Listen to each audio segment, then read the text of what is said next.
Buenas tardes, buenos días, buenas noches amigos, esto es Historias con Historia, hoy traeremos un tema un poco particular, vamos a hablar de las leyendas urbanas latinoamericanas, el tema de las leyendas urbanas y el folclore, como se conoce, siempre se ha conocido como folclore, pero bien entrado el siglo XX empiezan a nombrarse leyendas urbanas de ciertas urbes, del crecimiento de las ciudades que tienen que ver con la identidad cultural de muchas zonas en específico, por ejemplo, el folclore y las tradiciones, en donde nunca escapan las historias de fantasmas, de aparecidos, siempre tienen Sí, algo que decir de la cultura de cada ciudad, de la cultura de cada país, de sus tradiciones, de sus creencias incluso, porque vemos que, por ejemplo, por dar un ejemplo algo aleatorio, en Japón sí. hay cuentos de fantasmas y muchos mitos urbanos que tienen que ver con sus creencias espirituales del sintoísmo, que es los espíritus de cualquier tipo de cosa. De muchos demonios también.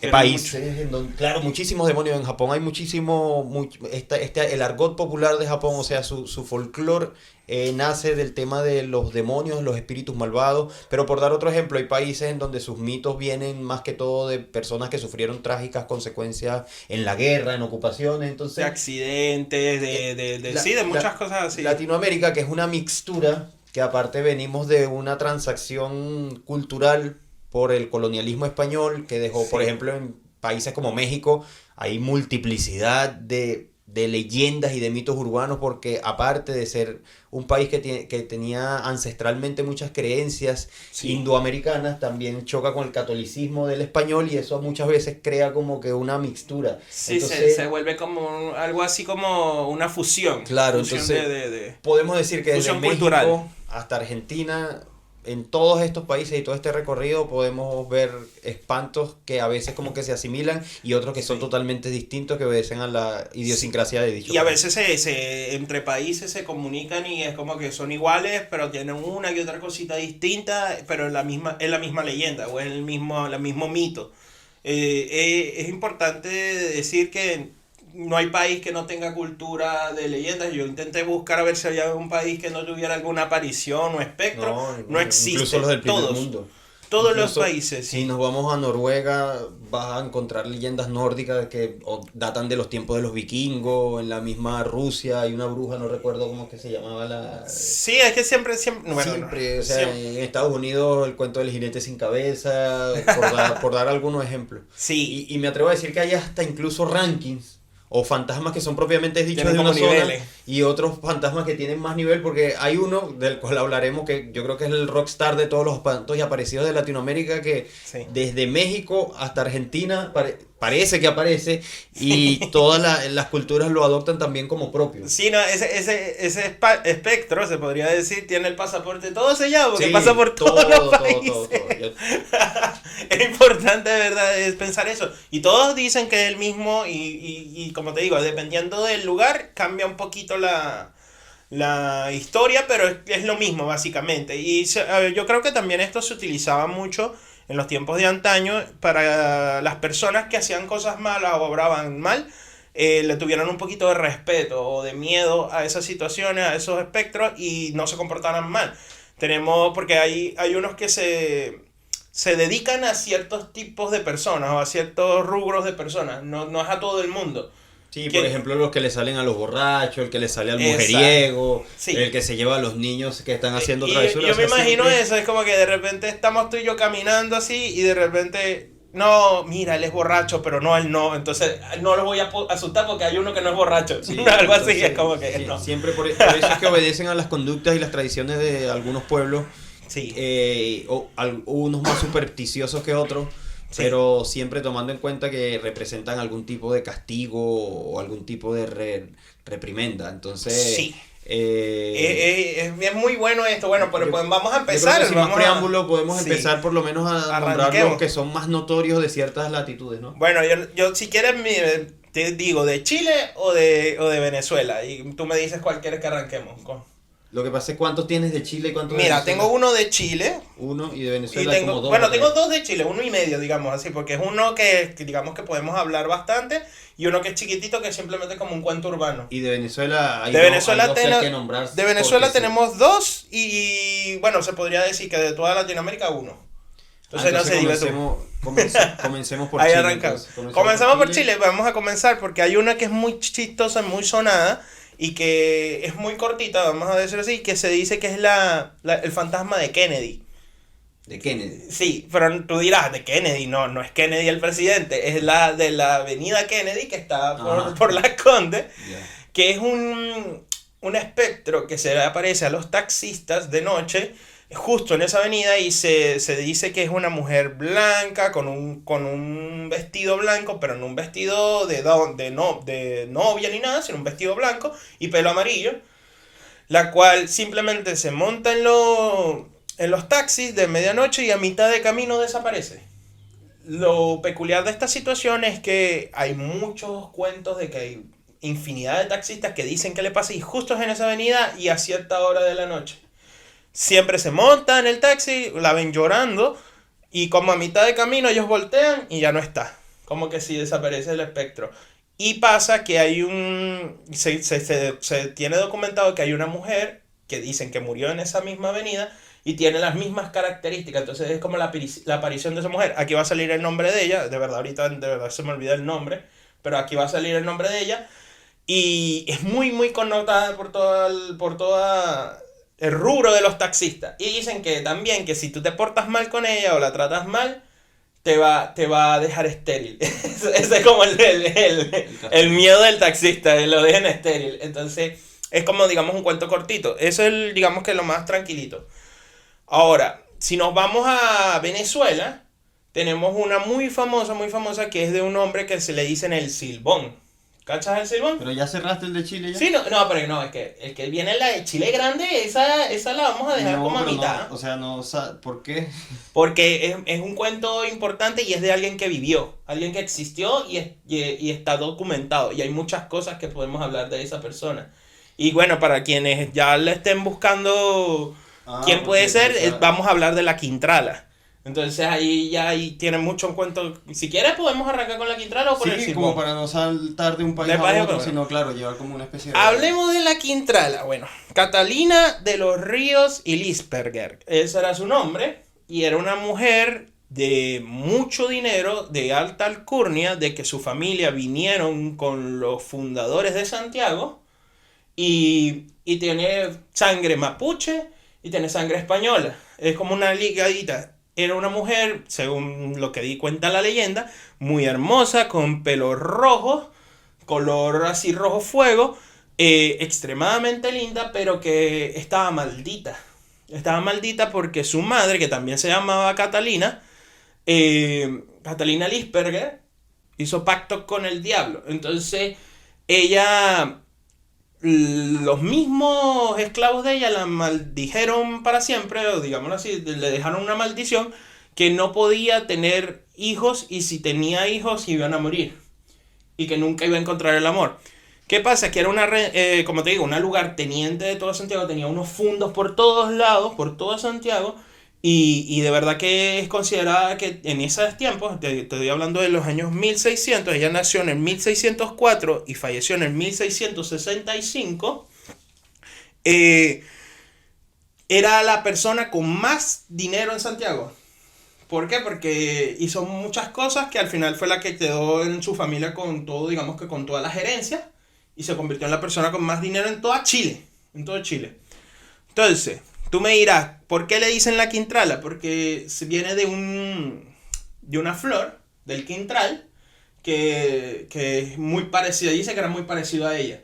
Entonces le decían, el papá le tenía un sobrenombre que era Catrala, pero los esclavos le cambiaron el sobrenombre a Quintrala. Tú me dirás, ¿por qué es una leyenda? Porque siempre estuvo ligada como a la magia, a la brujería, al erotismo. Se dice que hizo un pacto con el diablo. Porque a pesar de que hizo muchas fechorías, hizo muchas cosas, nunca fue como juzgada por todos los actos que hizo y al final como que murió impune. ¿Ya?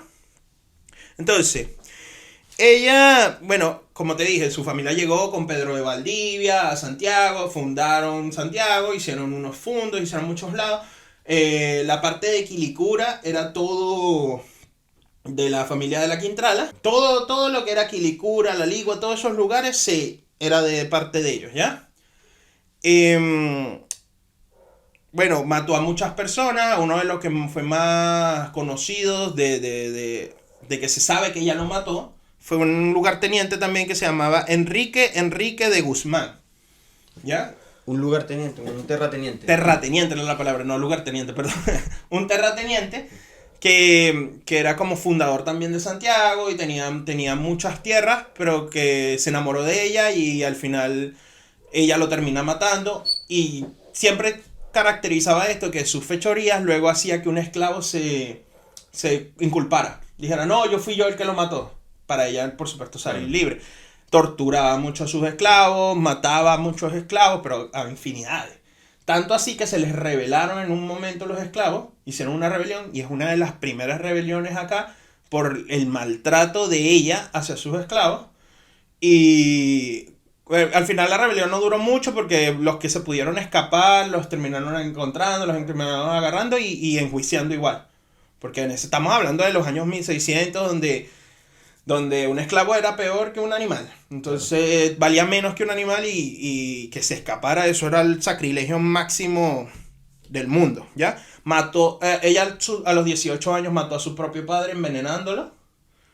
Eso está en acta de que la tía de ella fue hasta allá a reclamar de por qué que ella había matado a su padre, porque justo antes de que el padre se cayó enfermo y justo antes de que él estaba sanando. De repente ella le llevó una comida y se murió después de comer. Entonces, muy, muy extraño lo que pasó. ¿Ya? Tuvo un hijo, pero que murió, como te digo, muy pequeño. Eso es lo que dicen, parte de la maldición de ella, de que no pudo tener más... Sí, no pudo tener descendencia directa, digámoslo así, porque la que tuvo falleció. Mató a muchas más personas, se dice que también mató a su propio esposo. Entonces, digamos que no era una persona buena. O sea, era un personaje nefasto. Sí, sanguinaria, así como ha habido sanguinaria. Como ha habido en la historia por muchos. O sea, pero esta es característica de acá de Chile. Sí. Entonces, claro, toda la energía que dejó en vida, la energía negativa, no muere con ella, sino que de ahí nacen estas leyendas y estos mitos. No, y se dice que se aparece, que está en los lugares, en los edificios donde ella siempre cohabitó. Hay un edificio muy famoso que está al lado de la iglesia del Cristo de Mayo, ese terreno era de ella. ¿Eso está ubicado en qué sector? En Santiago Centro. Ya. Eso está justo en Santiago Centro. Y ese edificio lo derrumbaron en su momento y ahora hay un edificio grandote departamental. Pero ahí se ve que hay apariciones. Abajo hay como un casino, como un restaurante. Y los mismos trabajadores del casino dicen que los empujan de repente, que los golpean, que se les caen las cosas. Hay mucha carga energética allí. Y al lado, que es donde está ella sepultada, que es en la iglesia de San Agustín, ahí descansa su cuerpo, pero también está el Cristo de Mayo. Y tú me dirás, ¿qué es el Cristo de Mayo?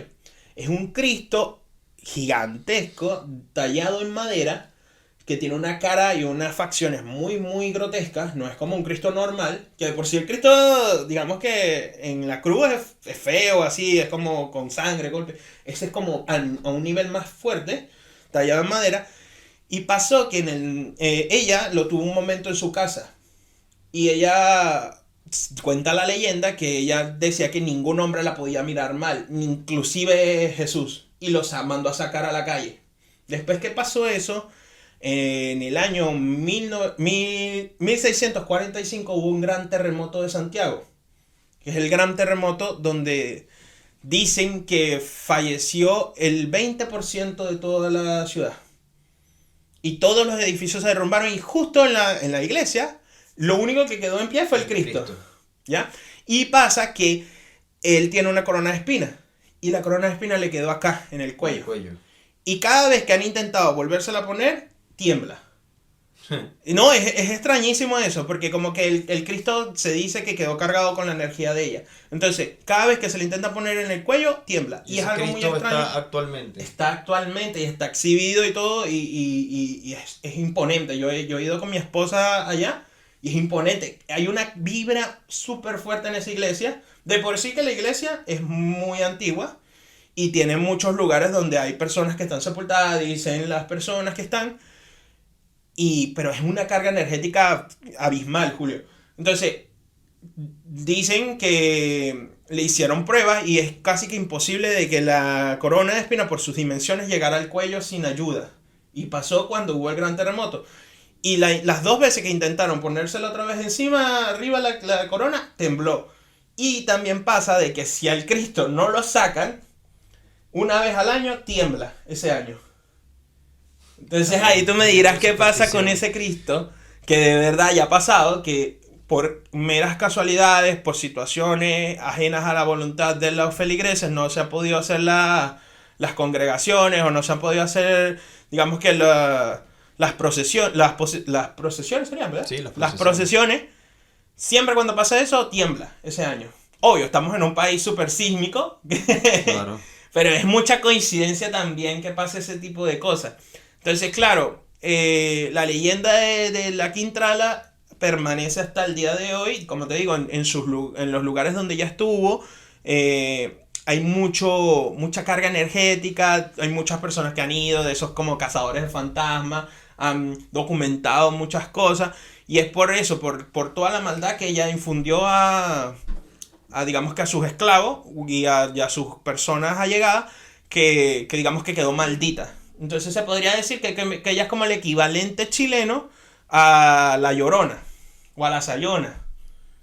Lo único que la Quintrala vendría siendo Viva, una que eso es lo persona que importante. tuvo identidad y que se sabe quién fue y se sabe cuáles fueron sus posesiones, sus propiedades, o sea, está documentado como bien dices tú. En cambio la Llorona, Es un no, mito. la Llorona se conoce como un espectro, que es el espectro, el rockstar del que estábamos hablando Sí. anteriormente cuando empezamos esto, que muchos expertos paranormales le han dado un ranking como de, algunos dicen que es una especie de demonio, otros dicen que es un espectro, que es un tipo de espectro, como es el ejemplo del fantasma que se aparece en la avenida Kennedy. Son espectros que, si bien es cierto, son mujeres que pasaron por situaciones angustiantes. En todas partes del mundo está una mujer que se monta ya sea en los taxis y siempre está vestida de blanco, o sea, siempre son varias similitudes. Entonces, Sí. ¿qué pasa con la Llorona? La Llorona podemos decir que es un espectro de esta latitud, o sea, es de Hispanoamérica. Se han reportado apariciones desde México, muchos dicen que es realmente mexicana esa leyenda, otros dicen que es centroamericana, pero si bien es cierto podríamos ubicarla entonces, si se aparece desde México, Centroamérica y Suramérica, yo creo, o sea, me atrevería a decir que es un espectro que data de los tiempos coloniales, de los tiempos Sí. de la colonia, entonces los virreinatos, Antes de donde la se colonia, podría sí. hablar de América como un territorio único.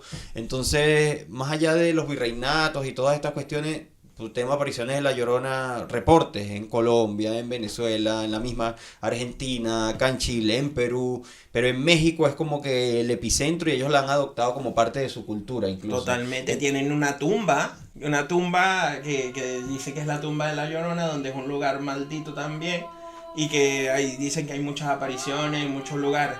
Entonces, sí, bueno, la Llorona, tengo entendido que su leyenda o mito es que ella mató a sus hijos, Claro. y por haber hecho ese sacrilegio tan grande, quedó maldita ella también, los ahogó y vaga por todo el mundo, o no por todo el mundo, pero por toda Latinoamérica pidiendo ayuda para recuperar a sus hijos, y empieza llorando, y como su nombre lo indica, llorando, ¡ay, mis hijos! Y por todos lados. Es un espectro que al final de todo, ningún lado, yo busqué en muchos lugares, como tú mismo lo acabas de decir, no tiene un nombre como tal, no tiene como que una persona física que uno le podría adjudicar el espectro. A diferencia de aquí de varias personas que sí tengo como que a quién se le podría adjudicar. Pero ella no, es una persona que ni siquiera se sabe su nombre. Entonces, es interesantísimo de que concuerden toda Latinoamérica con todos con el mismo espectro. Claro, y todo de la misma zona, o sea, es un espectro tan famoso que ha alimentado otra serie de mitos y leyendas que vienen a través de esa narrativa o de esa historia.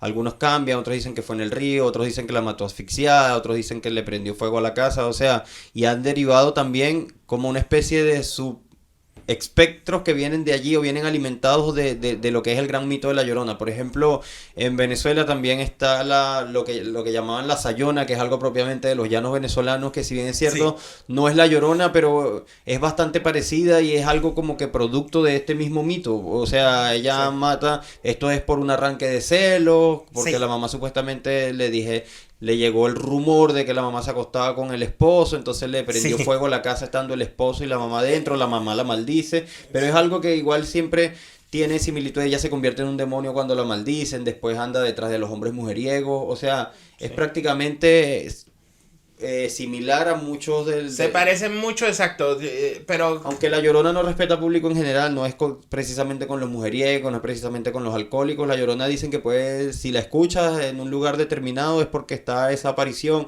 ese cúmulo de energía negativa que se materializa en el desespero de una mujer que acaba de matar a sus hijos, que me imagino que debe ser de las energías más profundas y oscuras que debe haber que se deben sentir en el planeta, y por eso me imagino que tiene tanto peso. Es prácticamente es una carga espectral muy fuerte. La aparición de la desesperación, de la muerte, es prácticamente una carga demoníaca. Entonces yo creo que por esto la Llorona tiene tanto, y por eso le dan este nivel como que es una especie de espectro, como que no es un fantasma en específico, sino un tipo de fantasma. Ahora, ese tipo de fantasma o de espectro o de demonio va tomando tendencias y identidades folclóricas, o sea que según la identidad de cada país o de cada región en donde este aparezca. Por eso, por ejemplo, si es más al norte, tiende a tener ciertas actitudes o ciertos orígenes, y si es más al sur, los orígenes van distando un poco, pero la Sayona, la Llorona, parece que son tipos de espectros que se materializan de una forma muy negativa, muy trágica, y que las personas le van dando su identidad según el folclore de cada región. Es importante eso. Y ahora, ya que estamos con Venezuela, el Silbón también, este sí es un espectro que también viene de los llanos venezolanos, y es, por lo menos actualmente, sería un personaje de tiras cómicas, un villano inenarrable, grotesco.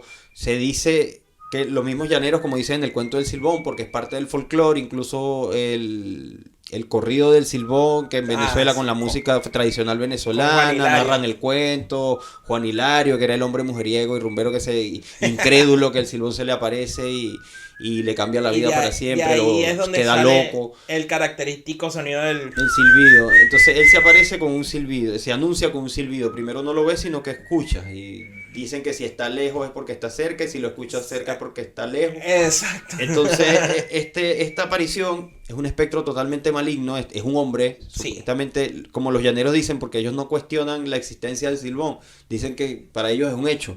Lo que dicen, como dicen en el mismo folclore cuando lo narran, que lo que es leyenda es el Silbón antes de ser Silbón. O sea, hay varias versiones. Una de las versiones establece que él en vida era un hijo de un hacendado, que él era muy mimado, pero bueno, tú sabes que psicópatas siempre han estado en todas las épocas. Ahí en todos lados. Entonces parece que un día quiso ir de casa con el papá, la casa no fue fructífera, entonces él mató al padre, le dio la carne a la mamá para que le dio la carne a la mamá para que cocinara, para y la madre la asadura. Cuando la mamá se da cuenta, le dice al abuelo, y el abuelo es el que lo reprende. Y el abuelo le dice esta frase pero emblemática, y que es: maldito eres y serás el resto de la eternidad. Sí, parece que el abuelo lo reprende a latigazos, lo amarra, después hasta sal le echan las heridas. Son historias totalmente perturbadoras, y cuando le echa sal y picante. Cuando está a punto de morir lo maldice y le suelta a un perro. Exacto. Y entonces que el perro lo persigue. Y es el que se encarga del último trabajo de exterminarlo a este plano terrenal, y por eso dicen que los aullidos de los perros los perros le tienen miedo, dicen él le tiene miedo a los perros. Exacto. O sea, sabes que siempre un espectro o algún demonio siempre tiene un punto débil, o siempre estas leyendas tienen una especie de talismán, de amuleto. Sí, en la Sayona es la cruz de palma, que si tú tienes una cruz de palma no se va a acercar a ti. Siempre hay una especie de amuleto de fortaleza. Y se me olvidó decirte que pasamos rápido por la Sayona, que hay una persona que se le adjudica a la Sayona, que es una señora que se llamaba Casilda, y entonces por lo que estábamos hablando, de que a ella sí se le puede adjudicar un personaje histórico que pudo haber existido. No un personaje histórico, es una persona común y corriente que existió en algún momento dado de la historia. Que a lo mejor tuvo esa misma situación. Bueno, exacto. el picante no lo soporta. Que si tú andas con picante, también como que el silbón no se te va a aparecer porque le tiene pavor al picante. Porque fue lo que le echaron en las heridas cuando lo estaban azotando. El látigo también, si andas con un látigo, también no se te va a acercar. Y igual también, si andas con un perro, como tú acabas de decir, también le tiene pavor a los perros, entonces tampoco se te acerca. Es fundamental decir de que él anda con un saco que supuestamente lleva los huesos del padre y que los va arrastrando por todo el por todos los llanos, como un ánima en pena que tiene un castigo eterno. Y el silbón se aparece de una forma de una sombra masculina bastante flaco y bastante alto, que según las leyendas dicen que 6 metros, 7 metros, 5 metros de altura, que es una figura espectral que hace que se orine. El más pintado se orina en los pantalones al verlo, al escucharlo también, porque dicen que es un silbido que viene del infierno prácticamente. Y como en todo caso, cuando estábamos hablando al principio de que hay alguna característica en específico, o sea, los reportamientos o avistamientos que hay del silbón siempre son de personas que andan en la madrugada, de personas que andan de fiesta en fiesta, sobre todo en las zonas muy rurales de Venezuela. Sí. Está muy arraigada esta leyenda del silbón. El silbón es popular a lo largo y ancho de Venezuela, incluso de Colombia, porque comparten llanos con Venezuela y el estado Apure es un estado fronterizo. Y también se llena un poco de lo que es este folclore, pero el silbón está entre uno de los espectros más conocidos desde los niños hasta los ancianos. Es muy popular en Venezuela. Y bueno, le vamos a dejar en la caja de comentarios, allí en la descripción, vamos a dejar el link del audio de ese muy famoso de la zona del silbón, para quien no lo haya escuchado. Las personas que quieran como que ver un poco, es entretenido la manera como se hace, es totalmente folclórico, con instrumentos musicales del país, o sea, lo hacen en una forma de una copla llanera y de corridos llaneros que es música autóctona de Venezuela, precisamente porque data, o sea, estar registrado, no se tiene ciencia cierta de quién fue, pero se tiene registrado que fue algún hacendado en Portuguesa, en el estado Portuguesa de Venezuela, que es un estado totalmente llanero, llanero, rural, y de donde la principal actividad siempre ha sido la agricultura y la ganadería, así mismo. Mira, pero Julio, ya aprovechando que estamos aquí cerca de las fechas de Halloween, o estamos pasaditos ya de las fechas de Halloween, ¿tú me puedes comentar un poquito de dónde viene esa fiesta? Porque de verdad que yo no sé, no tengo conocimiento mucho, pero es una fiesta que digamos que en un principio creo que comenzó en Estados Unidos, pero ahora se ha restregado por todo el mundo y como que es algo que yo por lo menos personalmente no tengo conocimiento, pero tú sí sabes algo de eso. La historia, el origen de Halloween sería bastante interesante. Por encimita, sí. Fíjate que desconozco también, pero sí sé que obviamente parte en Estados Unidos y de ahí se va, o sea, una fiesta pagana, creo, bro. Se extiende a Canadá y de ahí se va adoptando por la transculturización y la cultura popular. Por el mercado también se va adoptando en otras partes de Latinoamérica y del mundo, pero es como la Navidad. Nosotros acá, por ejemplo, nosotros somos en Venezuela o en cualquier país tropical en donde no hay estaciones, igual vamos a comprar un árbol de nieve o un muñeco de nieve porque es parte de la cultura popular y de las del mercado, o sea, la influencia que tiene el mercado estadounidense. Son cosas de mercado que se influyen. O sea, acá se adaptó por el mercado. Porque mucho mercado claro, con el mercado, la cultura popular, la transculturización y se adopta como propio, pero es una festividad que data de Estados Unidos. Ahora habría que ver de qué año y cómo fue, no sé si la religión tenga algo que ver. Quizás, porque sería bastante interesante porque todos hablan de Halloween, pero el origen como tal, de dónde viene y qué significa, por qué esta festividad debe ser. Algo debería tener, fíjate que colinde mucho con la fecha del Día de Muertos, que es bastante celebrada en México. En México sí, eso es muy... Pero es una transculturización también lo de México, ¿sabes por qué? Porque en México es una fiesta que no es católica, pero después por supuesto, de la llegada de los españoles, los católicos lo asumen como propia. Pero solo en México, porque no es algo que en Latinoamérica se utilice, pero el Día de Muertos es muy fundamental para los mexicanos. Ellos le hacen altares a sus familiares fallecidos. Es sincretismo totalmente. Es como, por ejemplo, la santería no, porque eso es de los orichas y es prácticamente afrocaribe, pero hay un tema en Venezuela también que es el espiritismo. Sí. Entonces los espiritistas es un tipo también de sincretismo religioso porque los espíritus de las culturas indígenas. Ah, Y claro, entonces cuando como- llega la Iglesia Católica para como no Huarca de desaparecer, Puro y claro, así. como pasa en Brasil, por ejemplo, que el capoeira era un arte marcial y lo disfrazaron de danza para ¿En que, serio? claro, el capoeira nace de esa manera, lo disfrazan de danza De porque baile. estaban peleados, era un arte marcial que practicaban los esclavos y estaba bien fundada con su estructura, absolutamente todo, pero obviamente para que los esclavistas y la corona no prohibiera el capoeira, lo disfrazan de danza. Sí, Y es exacto. permitido en sus festividades y sus cuestiones. Eso pasa, los sincretismos, y lo vamos a ver a lo largo de América Latina, es por eso el tema, los mismos orillas, el tema de Santa Bárbara, que Santa Bárbara vendría siendo, no sé, desconozco el mundo de la santería. Sí, tienen sus Oshun, nombres, ellos tienen sus nombres en Yemayá. africano y tienen sus nombres, eso es sincretismo. Entonces en el espiritismo también, que si la corte de Huaycaipuro, de María Leonza, entonces empiezan a adorar Utilizaban las estatuas católicas. católicas, pero en como por realidad ejemplo ellos la le de la daban Virgen María, pero le el dan la poder. identidad ya sea indígena o africana de esa. Oye, Entonces eso es muy sincretismo. interesante Claro, ese tema. entonces, ¿qué pasa en México? Supongo que era una festividad mesoamericana, o sea, mucho antes de la colonización, y cuando llega la colonización, para no perder sus tradiciones y su folclore, su identidad, su religión, empieza a fusionarse con elementos católicos. Claro. Y de ahí se crean hasta tipos y subtipos de religiones o de creencias Sí. que podemos decir en aquel momento que eran paganas, pero que ahora paradójicamente terminan siendo católicas. Sí, no, y ahí es donde uno se pone a pensar porque ellos tienen entendido, o sea, tienen entendido que ese día es como que se abre un portal entre el mundo físico y el mundo espiritual y todos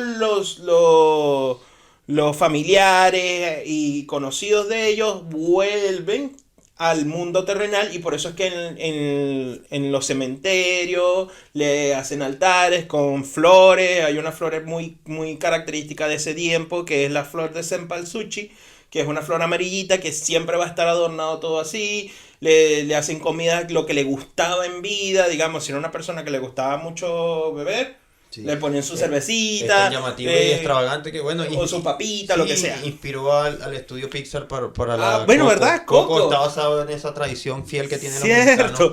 Muy arraigada de lo del Día de Muertos y todo lo. Y claro. Y que en partes de Venezuela que son muy católicas no tienen las tradiciones como México, pero el Día de Muertos también es un día incluso feriado en algunos países Sí. y que se le rinde tributo a las personas fallecidas, a los familiares fallecidos, no de la manera que lo hacen en México, pero con altares, con vistosidad, con donde toda la colectividad entra, pero sí guardando cierto respeto. Sí, ¿no? cierto. Y como tú dices, en todos lados tenemos leyendas, incluso hay una también muy famosa que no sé si te acuerdas del hombre del saco. No, sé si eso la has no la escuchado. recuerdo. Que hay una esa más que todo en España y hay aquí en Latinoamérica, pero en España es donde más se escucha esa, que es el hombre del saco, que si tú te pones a pensar, es casi que lo mismo que pasó con el Silbón, pero en vez de que tiene los huesos del papá, es que si los niños se portan mal, Se los lleva. se los lleva y los secuestra. Típico. Exacto. Sí, pues, casi todas las O el culturas coco también le dicen eso también. iba ahí también por el coco, siempre existe la figura del coco, siempre hay una bruja, siempre hay alguien que se va a llevar a los niños si no se portan bien, y esto va escalando en la sociedad de niños, adolescentes, adultos, borrachos, mujeriegos. Y Estamos listos aquí ya. eso ya sería todo. O sea, si nos ponemos a hablar de mitos, leyendas, fantasmas parecidos de toda Latinoamérica, y yo creo que es uno de los continentes en donde hay más para explotar sobre esto. O sea, en Latinoamérica y en algunas partes de Asia, yo creo que por la Sí. conexión espiritual que hay. Solamente podemos mucho hacer ancestro. un programa de, digamos, de los No, demonios ya- japoneses. ya Duramos N cantidad de tiempo. Y bueno, eso sería todo por hoy. Gracias por acompañarnos. Historias con historia, mitos y leyendas, en este caso de América Latina. Muchísimas gracias. Canta en plenitud y disfruta en plenitud de tu canto. Tenemos para ti clases para los instrumentos, piano, guitarra, violín, flauta dulce y muchos más. También clases de canto, 3 niveles académicos, principiantes, intermedios y avanzados. En Canta en Plenitud te apoyamos con profesionales de la música, de manera online y presencial. Da ese primer paso y despliega todo tu talento. Contáctanos por el Instagram @cantaenplenitud, correo electrónico cantaenplenitud@gmail.com y al teléfono de contacto más 569-321-820-29. Con Canta en Plenitud, disfruta a plenitud de tu canto. Borda Kings, Personaliza tu bordado. Tenemos bordados personalizados con el diseño que tú elijas, desde gorra, jockeys y gorros. Y si te gusta la pesca, te bordamos tu logo. En Borda Kings, lo que se te ocurra, lo bordamos con alta calidad y precios insuperables. Llama ya al más 569-735-99852. En Borda Kings personalizamos tu bordado.